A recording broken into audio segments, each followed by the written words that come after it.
Vocês já devem ter ouvido falar de tamanduá, tatu, preguiça. Essas espécies fazem parte do grupo dos xenartras, que é um grupo placentário. E quando a gente fala deles, a gente fala de animais que têm mais de 70 milhões de anos, 35 milhões de anos de evolução. Quando você vai estudar todo esse caminho de como essa espécie evoluiu e chegou ao que a gente vê nos campos, o tamanduá-bandeira, o tamanduá, por exemplo, é basicamente nosso, aqui da região da América do Sul. Você tem uma espécie que evoluiu e está caminhando pelo Cerrado, pelo Pantanal, está caminhando em vários outros biomas. Hoje teve a refaunação na Argentina, então eles estão de volta numa área que foi localmente extinto. Mas a gente também precisa entender geneticamente como é que essas espécies estão. Por isso que a gente está com a Camila aqui. Camila, primeiro fala para mim o seu nome, a sua instituição, qual é a sua função hoje. Tá, meu nome é Camila Mazzoni, eu sou pesquisadora já há 15 anos do Instituto Leibniz para Pesquisa da Vida Selvagem, em Berlim, na Alemanha. A minha função lá, eu tenho um grupo de pesquisa em genômica da conservação e genômica evolutiva, e eu também faço parte, eu sou diretora científica de um centro de genômica para o estudo da biodiversidade.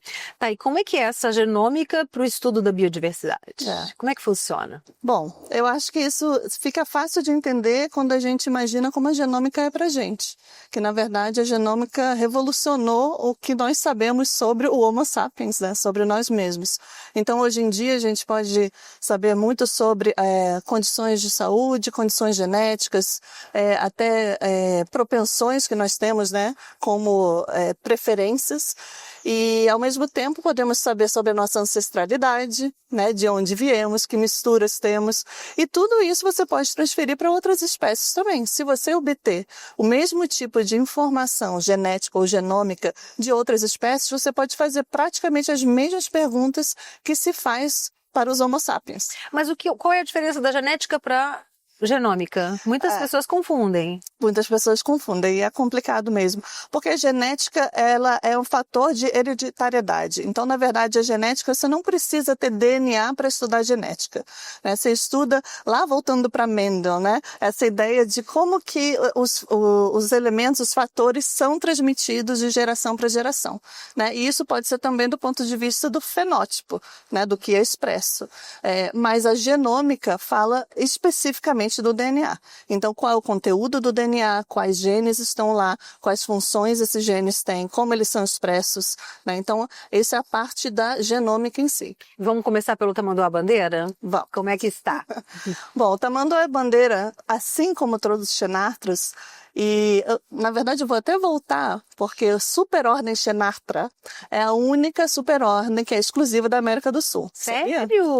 A única superordem de mamíferos placentários exclusiva da América do Sul. Então, é nossa mesmo. Depois, lá quando surgiu o canal do Panamá, né, se reconectou cerca de 3 milhões de anos atrás, aí que os xenartras começaram a ir para a América Central, América do Norte, mas ele é exclusivo da América do Sul. Por dezenas de milhões de anos se evoluíram aqui. Mas há um ancestral comum? Há um ancestral comum. Quem é?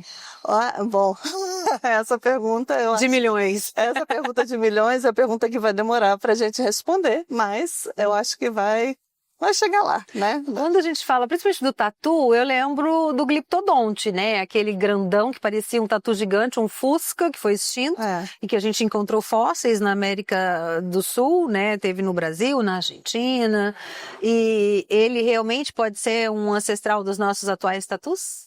Ou não? É uma espécie mais ou menos parecida. Não diria que é um ancestral dos atuais tatus, não. É uma linhagem irmã. Tá. E que com certeza tem um ancestral comum com os nossos tatus. Isso sim. Agora vamos voltar para os nossos tamanduás. Eu adoro. Sim. Eu que vivo no Pantanal, vivo no Cerrado, eu acho maravilhoso ver não só o bandeira, mas o mirim também lá no Delta do Parnaíba, o tamanduaí.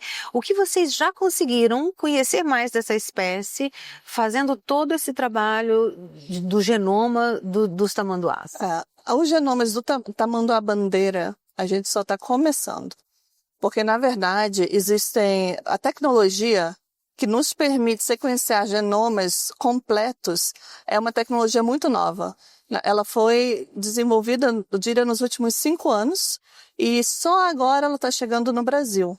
Então, a gente, lá na Alemanha, eu consegui sequenciar uma preguiça de 2 dedos, o tamanduá-mirim, mas ainda não o tamanduá-bandeira. O tamanduá-bandeira a gente está fazendo a parceria com o Instituto Tamanduá, então vai ser um indivíduo objetivo, né? Que seja um indivíduo bem emblemático, né? Um órfão do fogo. É o nosso Luizinho? Ai, isso eu não sei dizer.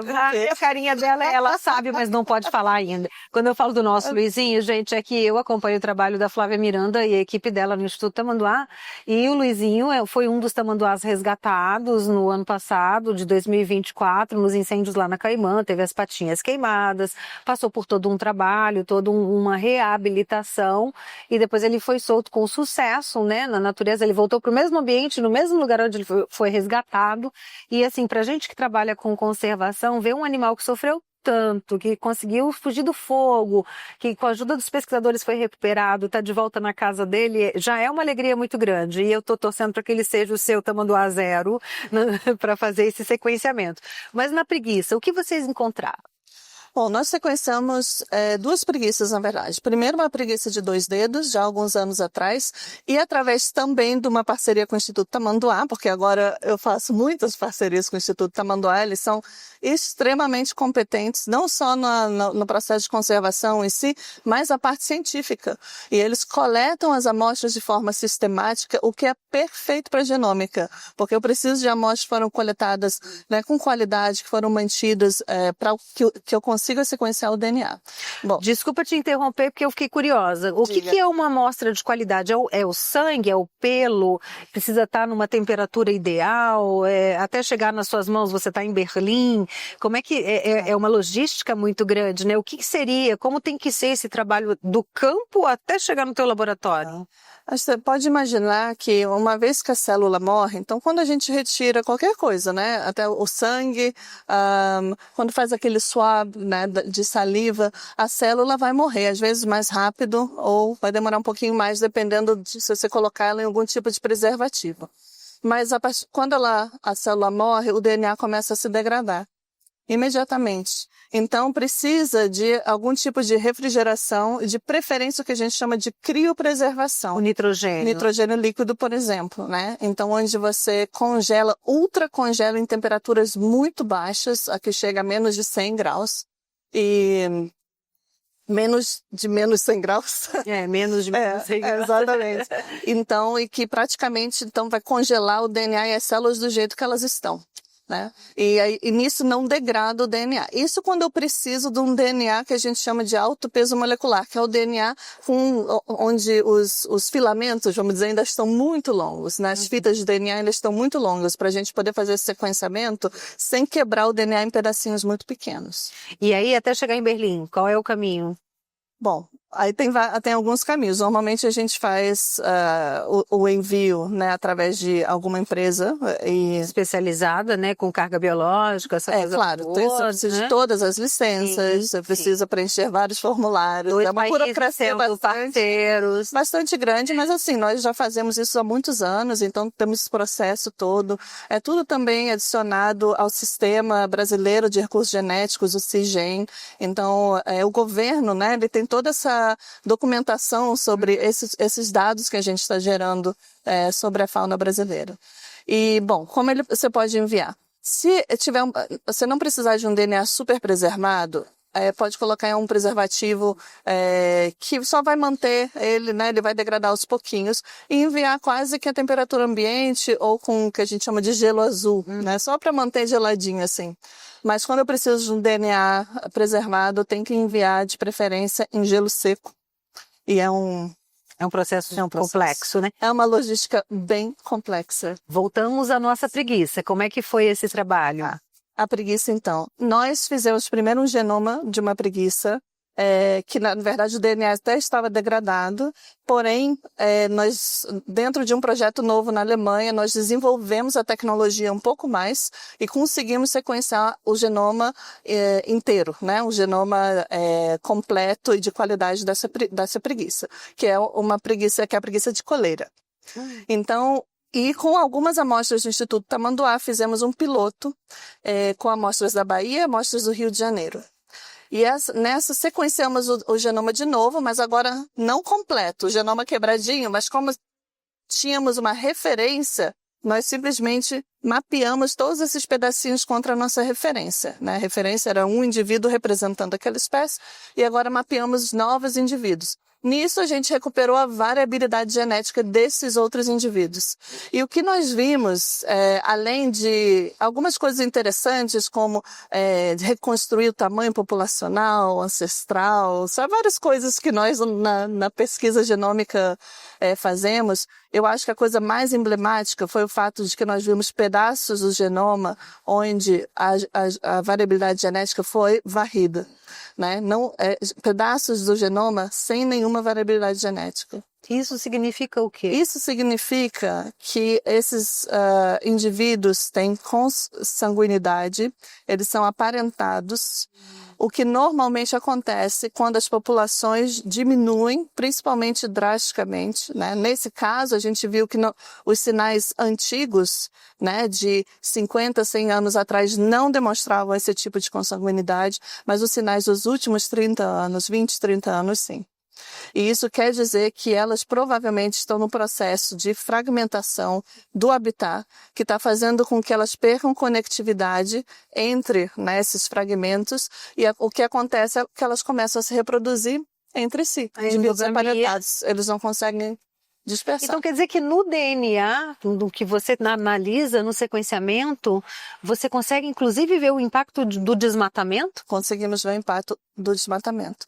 Não é uma coisa imediata, porque você precisa que se passem algumas gerações, né? Mas no caso dessas preguiças de coleira, que o tempo de geração é cerca de 5 anos, a gente já conseguiu passar 3, 4 gerações desde que essa fragmentação mais drástica provavelmente ocorreu. E é uma espécie relativamente nova, né? Descrita recentemente, a preguiça de coleira do Sudeste, do Nordeste, não é isso? Exatamente. Era considerada uma espécie única, e agora foi visto que são, né, a Flávia Miranda e o time conseguiram ver que são 2 espécies separadas, e nós, nessa análise genômica, corroboramos isso. Vimos que elas têm 2 milhões de anos de separação. 2 milhões de anos. E a gente só descobriu agora. Pois é. Gente, então isso me chama muita atenção. Em pleno século XXI, você descrever 2 novas espécies de preguiça e descobrir que elas já estavam ali separadas há 2 milhões de anos e a gente nem sabia muita coisa sobre elas.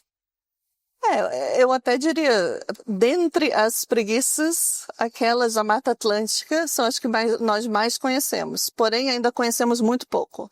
E é muito triste, na verdade, pensar que nós conhecemos tão pouco desse grupo inteiro, né, que é um grupo exclusivo da América do Sul, símbolo de vários países, de várias cidades, de vários povos, né? Tem o tatu-bola para o brasileiro é muito importante. Foi o mascote da Copa, né, do Brasil em 2014. Preguiça, se você for na Costa Rica, na Colômbia, são símbolos nossos, vários. E o tamanduá-bandeira, né, que também é. E o mirim, né, coisa mais bonitinha. Exato, do mirim, exato. gente. Então, acho que é nossa obrigação como pesquisadores de acelerar esse processo de conhecimento desse grupo, né? Então, é muito importante fazer parcerias com ONGs como, né, o Instituto Tamanduá, que faz um trabalho sério, né, que estão trabalhando com muitas espécies, porque uma das questões para a gente é o acesso às amostras, né? Então a gente precisa fazer parcerias com os biólogos de campo, né, de forma que eles coletem as amostras genéticas, né, para a gente poder extrair DNA e fazer, então, a parte laboratorial e computacional, que a maior parte do nosso trabalho é no computador, né, na verdade. Mas isso me encanta, porque quando você pega o DNA e você joga essa informação no sistema, para nós que somos leigos, eu vejo um monte de pontinho, né? Eu vejo vários marcadorzinhos, eu não sei o que aquilo significa. E para vocês aquilo ali é um código que vocês vão decifrando e contando a história daquela espécie. Quando você fala que a gente consegue voltar na ancestralidade, volta até quando? Olha, dá para voltar bastante tempo. Dá para voltar, depende um pouco da quantidade de informação que você tenha. Então, o que é essa informação? quantidade de indivíduos que você está analisando e também a quantidade de variabilidade genética. Quanto mais variabilidade genética naquela população, mais a gente consegue voltar para trás. Então dá para voltar 100 mil anos, 200 mil anos, até 1 milhão de anos. Na nossa preguicinha, a gente voltou até quando? Olha, eu creio que é cerca de 100 mil anos ou um pouco mais. Para assim reconstruir qual é o tamanho de população. Aqui elas já estavam penduradas nas nossas árvores. Ah, bom, isso ela já está há muito tempo. Isso foi o que a gente conseguiu com os dados que tinha, reconstruir o que a gente fala, né, das flutuações demográficas, né? A população aumentando, diminuindo ao longo do tempo, com esses períodos, né, da era do gelo, o que aconteceu, né? Porque e é muito interessante de ver como a Era do Gelo influencia bem várias dessas espécies. Né? Você falou, lembrei do filme, que tem uma preguiça no filme, lembra da Era do Gelo? Mas assim, a gente pode ver pelo próprio mapeamento do genoma completo que vocês estão fazendo, que a interferência humana tem acelerado os processos? Com certeza. O que a gente está olhando, por exemplo, nessa região da Bahia, temos que olhar com mais detalhes, né? Mas, assim, as primeiras informações é que era uma região que tinha muita plantação de cacau, né? Nesse tipo de vegetação que chama de cabruca, onde se mantém o dossel das árvores originais, né? E se planta o cacau embaixo. E isso a preguiça consegue, né? Porque ela precisa de árvores, ela vive no dossel das árvores. Então, as preguiças conseguem se manter bem numa região assim de cabruca. Mas parece que isso tem diminuído e a especulação imobiliária aumentando. Então, né? A supressão da floresta perde. Então, já era modificado, né? Com a cabruca já é modificação, mas ainda se mantém muito do original. E depois, então, que isso é retirado, porque o cacau, de repente, não estava tão mais lucrativo, né? Então, começaram a fazer construções e aí, sim, começaram a quebrar essa conectividade, né, para as preguiças entre as áreas florestadas. E o tamanduá-mirim, o que você me diz? Olha, o tamanduá-mirim, a gente está também no meio das análises, mas eu acho que vai ser super interessante. E o que você pode contar para mim antes de publicar? Porque, olha, gente, eles não podem adiantar muita coisa antes de fazer as publicações científicas, porque é todo um trabalho de uma vida, como vocês estão vendo. Mas dá para contar alguma coisinha, um spoiler? Porque assim, é importante a gente passar pelo crivo, né, dos nossos pares, porque a gente tem que ter certeza que as nossas análises foram bem feitas. Com certeza. Então, por isso que é importante sempre não falar as análises antes desse momento. Porém, o que eu posso falar? Tem muita variação pelo Brasil. Também tem, entre os biomas, a gente está vendo diferença entre a Mata Atlântica, a Amazônia, Cerrado. O Cerrado, eu acho a parte mais incrível, porque ele é essa grande mancha de conectividade entre os outros biomas. Então você começa a ver misturas também nas espécies, né, dos biomas, das populações que estão nos diferentes biomas. O Cerrado, assim, é muito especial nesse sentido. Ai, meu coração doeu agora, porque no Brasil o bioma Cerrado foi escolhido para sacrifício, né?